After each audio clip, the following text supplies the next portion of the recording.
જગ્યા અટકેલી એટલા માટે પડી છે કે ભાઈ સરી સરકાર જગ્યા છે એટલે તમને જગ્યા ક્યાંથી આપીએ, એ સરકારનો વિષય છે, એ તમારો પણ વિષય નથી. એ સરકાર ક્યાંથી વિધાનસભામાંથી કોઈ બિલ પાસ કરે કે ભાઈ ખરડો પાસ કરે કે ભાઈ આવી રીતે આ જમીનો જે જગ્યાએ 50 વર્ષથી 100 વર્ષથી જે પણ છે એ જગ્યાએ આપણે સ્મશાન ભૂમિ નિયમ કરીને એમને આપી દઈએ, આવું થાય તો. અને દલિત સમાજના ખાસ કરીને મુદ્દા છે. અને રહી વાત જે અમે અહીંયા આવેદનપત્ર આપવા આવ્યા છીએ, તો અહીંયા અમારે મજબૂર થઈને આવવું પડ્યું છે.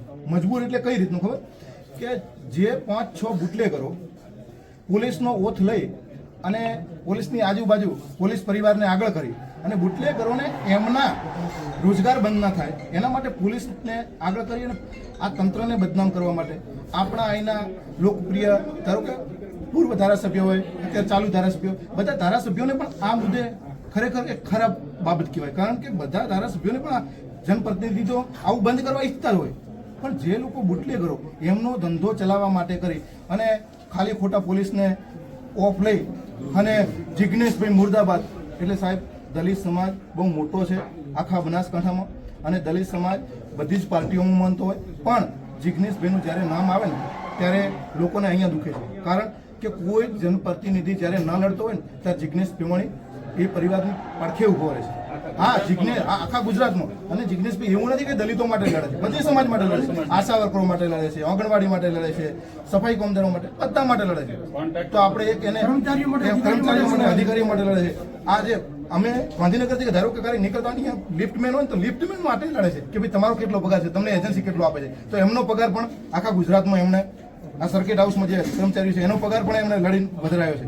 તો રાજકોટની બધા મુદ્દા સાહેબ અમે ગમે તે પાર્ટી માનતા હોઈએ, અમે પાર્ટીથી પર રહી અને આપણે કહીએ છીએ કે સાહેબ આ દારૂ ને ડ્રગ્સ એ એટલી બધી ખરાબ બાબત છે ને અહીંયા કે સાહેબ કેટલા લોકો સાહેબ મારે ન કહેવું જોઈએ એવા શબ્દો, પણ કેટલાય લોકો કેટલાય પરિવારો એવા ખરાબ રીતે જે અત્યારે પેલા રવાડે ચડી ગયા છે ને, એટલે અમે આપને તમને વિનંતી કરીએ છીએ કે આ મુદ્દે જિગ્નેશભાઈ મુર્દાબાદના નારા બોલવાની જગ્યાએ જો આ પોલીસ પરિવાર અને આ પોલીસ પરિવારના લોકો બુટલેગરો મુર્દાબાદના નારા લગાવ્યા હોત તો અમે આ રેલી કરવાની અમારે નોબત ના આવે. કારણ કે અમને કોઈ એક રાષ્ટ્રીય નેતાને કોઈ મુર્દાબાદ કે સાહેબ કેટલી હદે વાત છે. હર્ષભાઈ સંઘવી સાહેબ એવું કે છે કે આ સમાજમાં સંસ્કાર નથી. અરે શું દલિત સમાજમાં સંસ્કાર નથી? કેવી વાત છે, દલિત સમાજમાં સંસ્કાર જ નથી. એટલે સાહેબ અમે આપ સાહેબ જોડે અપેક્ષા રાખીએ છીએ કે આવનારા સમયમાં અમારે આવી રેલીઓ લઈ અને આપનો પણ ટાઈમ વેસ્ટ ના કરીએ અમે, કારણ કે અમને તમારો ટાઈમ છે, તમારી જોડે ટાઈમ હશે તો તમે પ્રજાનું કામ કરી શકશો એવું અમે પણ સમજીએ છીએ. પણ ના છૂટકે અમારે મજબૂરી હોય છે અને આવવું પડે છે. એટલે આવી મજબૂરી ફરીથી પેદા ન થાય અને પોલીસ તંત્રને દારૂ બંધ થાય એ મુદ્દે ખૂબ આપ રજૂઆત કરીને એક વ્યવસ્થિત કામ થાય એવું કરજો. ભાઈ માટે ખૂબ જ માન સન્માન છે. ભાઈ છે અમારા બધી બહેનો માટે ખૂબ જ સારું કામ કરી રહ્યા છે. આપણી સમાજ માટે ખૂબ દારૂ ને વ્યસનથી ખૂબ ચાલી રહ્યું છે. ગુટખા છે, વ્યસન છે, દારૂ ડ્રગ્સ બધું ખૂબ જ ચાલી રહ્યું છે. નાની ઉંમરમાં મહિલાઓ વિધવા થઈ રહી છે, તો એના માટે પગલું ભરે છે જિગ્નેશભાઈ. એના માટે ખૂબ માન સન્માન છે અને આગળ વધો. અમે બધા તમારી સાથે છીએ, બહેનો માટે તો ખાસ કરીને. જે આપણે એક સમાજ છે બધા માટે જિગ્નેશભાઈ પોતાનું કર્તવ્ય નિભાવી રહી છે સારી રીતે અને એમનો અવાજ દબાવવામાં આવે છે તો આપણે બધા એમનો અવાજ ઉઠાવીએ. ઘરે ઘરે જિગ્નેશ મેવાણીઓ સાથે ચાલે અને બધા માટે મને માન છે. બધા ભાઈઓને કહું છું કે બધા આગળ વધો, શિક્ષિત બનો અને બધા ભણી ગણીને આગળ વધો તો આપણે કંઈ બોલી શકીએ, આપણે આગળ વધી શકીએ. મારા બાપ વિરુદ્ધ હું બોલી શકી તો જિગ્નેશ મેવાણી વિરુદ્ધ નહીં બોલી શકું. જિગ્નેશ મેવાણી મારા ભાઈ છે અને હું સદા તેમની સાથે રહેવા માંગીશ અને મારી સમાજ પણ તેમની સાથે રહેવા માંગે છે. અને ખુલ્લેઆમ દારૂ છે એના વિરુદ્ધ જ કરે છે, એ સારા માટે કરે છે, ખરાબ નથી કરતા.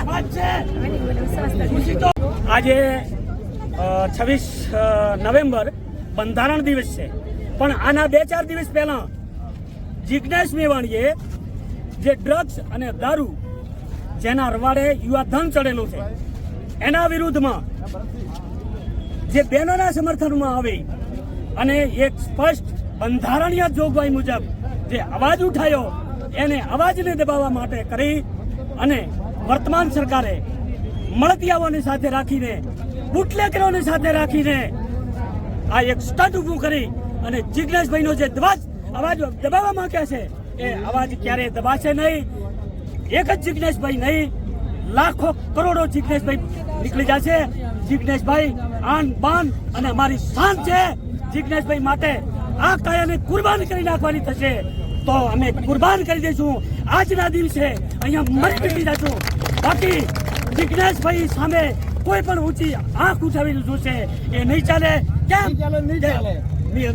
જિજ્ઞેશભાઈ એક બંધારણીય રીતે ચાલુ અને બંધારણની જોગવાઈ મુજબ બોલી રહ્યા છે કોઈ એલફેટ રીતે નથી બોલી રહ્યા એટલે જિજ્ઞેશભાઈનો અવાજ દબાવવો અને જિજ્ઞેશભાઈને ઘૂંટણીએ પાડવા એ નહીં ચાલે નહીં ચાલે નહીં ચાલે જિજ્ઞેશભાઈ એક બંધારણને લૂલું પાડી નાખ્યા આ સરકાર સામે અવાજ ઉઠાવી રહ્યા છે બેન દીકરીઓના જે દીકરા ભાઈ બહેન પિતા આ વિધવા ન થાય આ ખોટા રવાડે ન ચડે એના માટેનો અવાજ છે જિજ્ઞેશભાઈ એક મોટો અવાજ છે એટલે એના માટે જો મરી મીટવાનું થશે તો મીટી રહ્યા છું પરંતુ આમ આક્રોશ થઈ અને એની સામે લડશું